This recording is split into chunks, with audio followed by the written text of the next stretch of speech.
Welcome to the Providence Podcast. I'm Sister Leslie, and I'm so glad you're here. At God's Space, we'll be moving at a little different pace this summer, so we may not be putting our newsletter out every single week or having a podcast every week. However, we may mix it up a little with some different kinds of reflections and maybe even some guests, so you'll definitely want to stay tuned.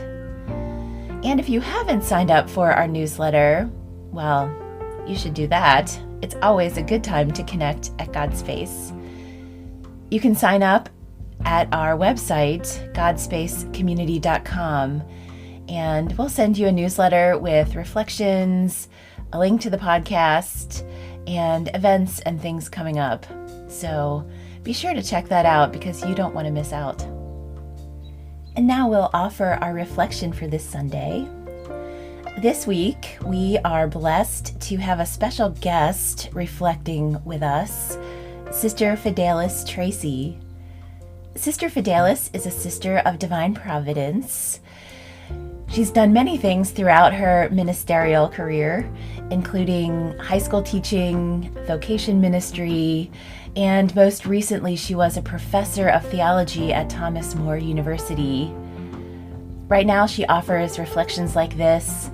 She does some writing and some other spiritual programs, so you'll want to be sure to follow her.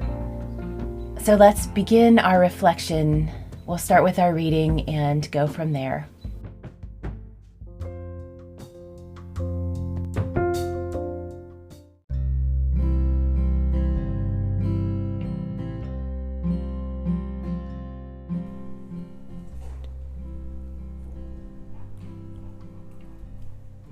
A reading from the Gospel of John.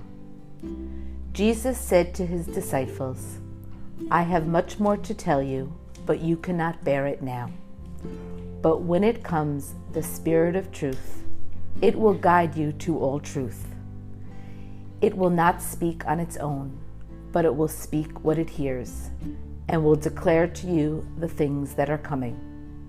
It will glorify me, because it will take from what is mine and declare it to you. Everything that God has is mine. For this reason I told you that he will take from what is mine and declare it to you." The Gospel of the Lord.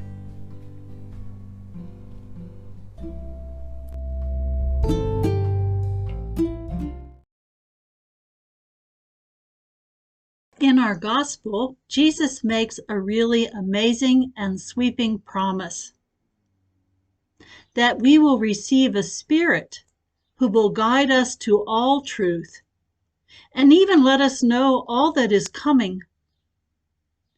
My first response is, wow, bring it on.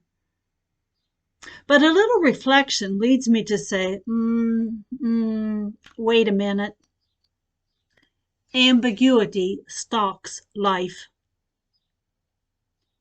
It says the Spirit will guide you to all truth. I've always been curious and wanted to know things. That's probably why I love science so much. If I could just understand how things work, if I could explain them, then I could fix them when things got broken and know what to do with them. I think most people are curious. I think most people would like to know how things work. I also like to know what is coming so I can be prepared. It's always good to be prepared. Just imagine not having to take an umbrella just in case it rains. Or knowing what you don't need to pack if you don't need both an outfit for cold and an outfit for hot weather. If you're going on a vacation, because you know what the future is. Wouldn't that be great? Wouldn't you like to know where not to go because of what is going to happen? Or where things will be wonderful? Wouldn't you know how to act in order to lead you into a good and beautiful future? But surprises are nice too. Well, sometimes.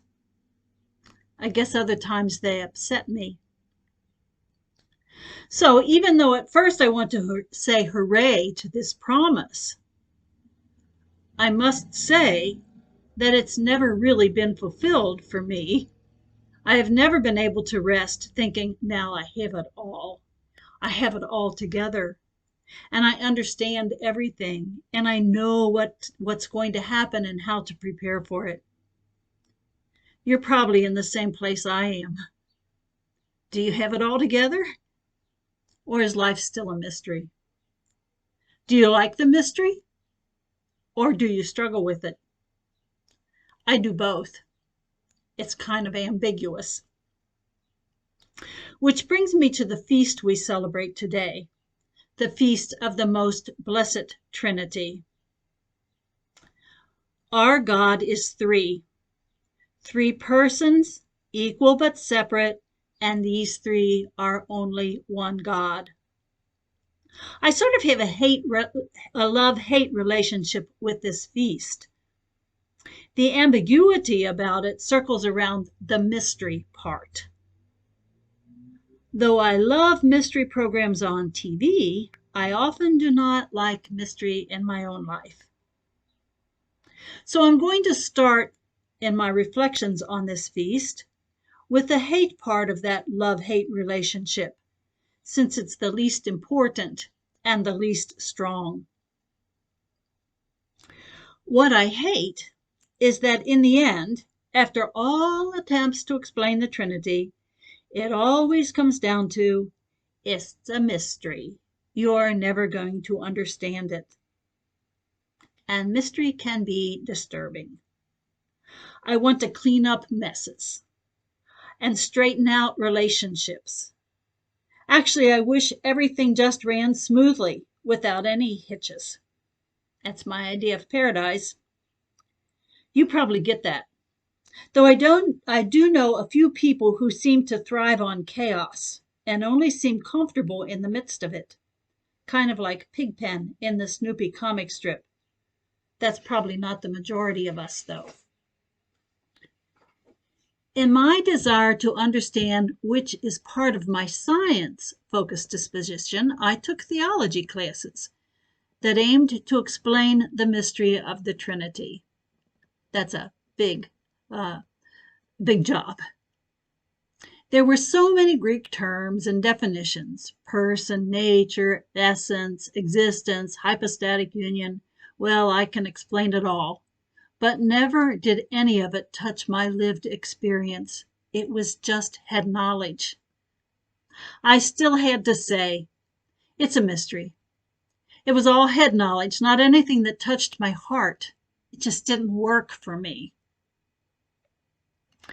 But the love part of that love-hate relationship is what gives me joy. Once I realized that the most important thing I can say about God is that God is not a closed entity, not impenetrable, but rather a community of persons. And like all community, God is open to what is outside God. No community can be closed in on itself. Real community always reaches beyond itself to what is outside of it. The most essential characteristic of our God is relationship. As Jesus promises, we are given a share in that life, in the life of God, in community, in relationship. Well, relationships like the relationships with God are what we are called to be and do. Community that involves love is who we are when we are in God. And the spirit we define as love, it's what we are going to receive. Now that's exciting. Has your life revealed that to you? Do you know God most fully when you are loving and unselfish, reaching out and caring?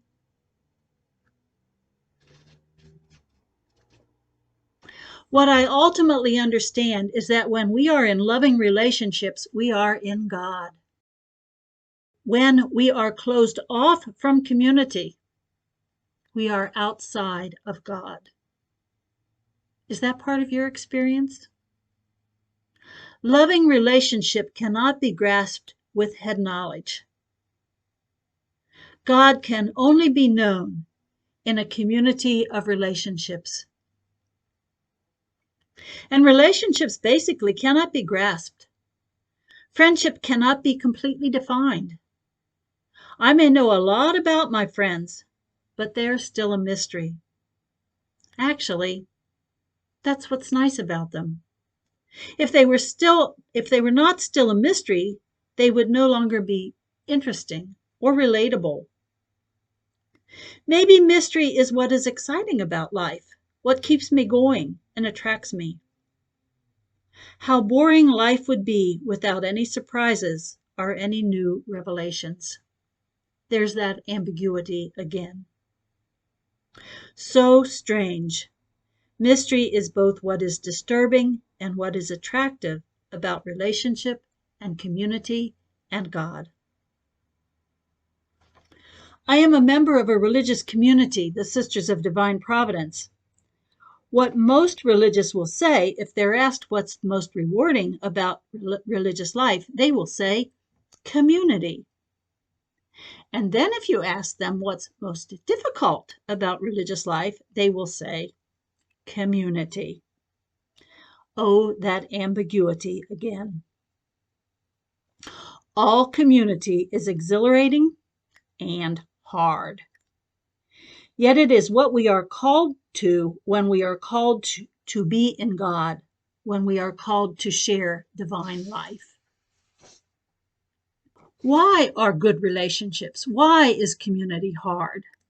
Well, no matter how much I love my friend, my coworkers, my team, they do somehow both aid me in my journey to my goals and they get in my way. Our differences attract us and also call us to make allowances for the other, to go a different way than the one we had proposed, to change the goal just a little bit to suit the others. Any close living with others ultimately presents their idiosyncrasies that annoy us. The classic example, of course, is about the person who squeezes a toothpaste from the top instead of the bottom. Yet any time we live in close proximity to others, little things begin to irk us. Think about the people close to you. How do you deal with differences? Is it hard to look beyond? And yet, to share divine life, this is what we must do. We did not read the first reading. It's a speech by Lady Wisdom. She claims to have existed before the mountains and hills were brought forth, and to have been poured out upon all creation and on all humans. She delights God and plays on the earth. She finds delight in humans. She blesses all creation and makes all things fruitful. She ultimately says she makes us friends of God and prophets. Think about those loving relationships you have and how they nourish all people and all creation. Don't you see things differently when you're really in loving relationships?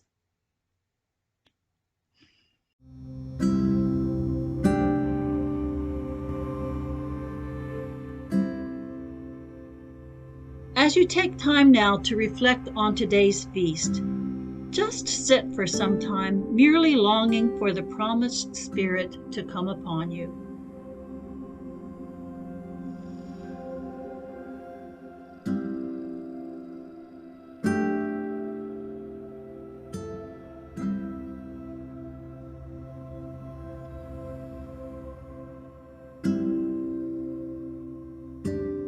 And as you wait silently and expectantly, be aware of any changes in life that you might be urged to make in order to fully receive that promise of God.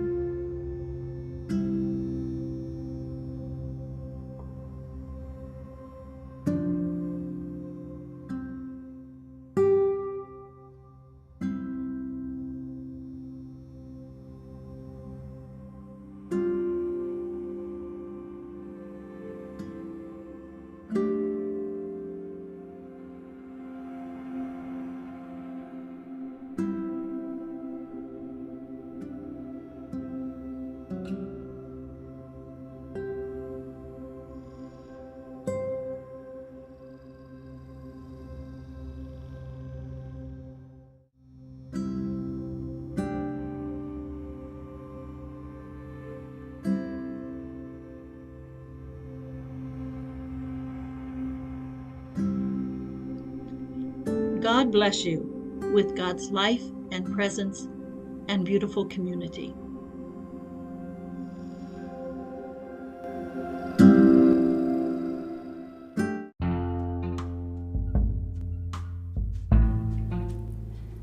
Thanks for listening to the Providence Podcast. I hope you continue to connect with God's space and, of course, the Sisters of Divine Providence of Kentucky. As you enter this week, may you notice all the ways that God cares for you, and may we all take good care of each other. Peace.